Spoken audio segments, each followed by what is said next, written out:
Let's take the Bible in consideration and interpret the serpent as the ego.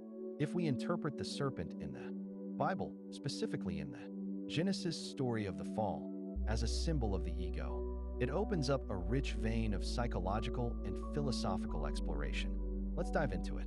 In Genesis 3, the serpent tempts Eve to eat from the tree of the knowledge of good and evil, promising that she'll become like God, knowing good and evil. This act leads to the expulsion from Eden, often framed as humanity's loss of innocence.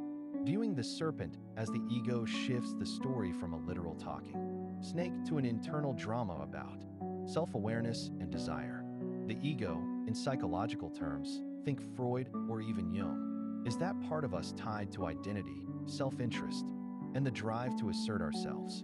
If the serpent is the ego, its role in the story could represent the moment when humans awaken to their individuality, separating from a state of unthinking, unity with creation, Eden, into a world of duality, judgment, and self-consciousness.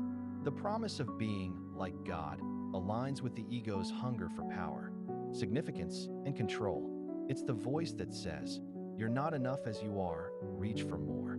This interpretation fits neatly with the consequences in the story. After eating the fruit, Adam and Eve become aware of their nakedness. Shame and vulnerability kick in, classic ego-driven emotions. They hide from God, suggesting a fracture in their relationship with the divine, perhaps symbolizing how the ego creates a sense of separation from the whole. On the flip side, you could argue this fall isn't just a tragedy.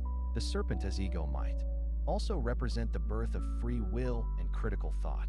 Without that push, humanity might have remained in a kind of blissful ignorance, never grappling with morality or creativity. The ego, for all its flaws, drives us to question, build, and define ourselves. In essence, ego is the creation of consciousness. The context of the Genesis story and the serpent, it suggests that the ego isn't just a byproduct of consciousness, but its very mechanism, the spark that ignites self-awareness to end the Eden narrative. Before the serpent's intervention, Adam and Eve exist in a pre-conscious state, naked but unashamed, following God's rules without question, almost like beings on autopilot. The serpent, as the ego, introduces the possibility of reflection. Did God really say? Genesis 3 verse 1. That question alone cracks open the door to doubt, choice, and awareness of self as distinct from the divine order. The act of eating the fruit could then symbolize the full activation of consciousness.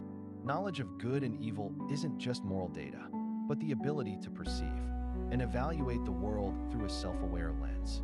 This tracks with how consciousness often feels. It's both a gift and a burden. The ego, as the I that consciousness constructs, lets us create, reason, and assert our individuality. But it also traps us in separation, comparison, and conflict.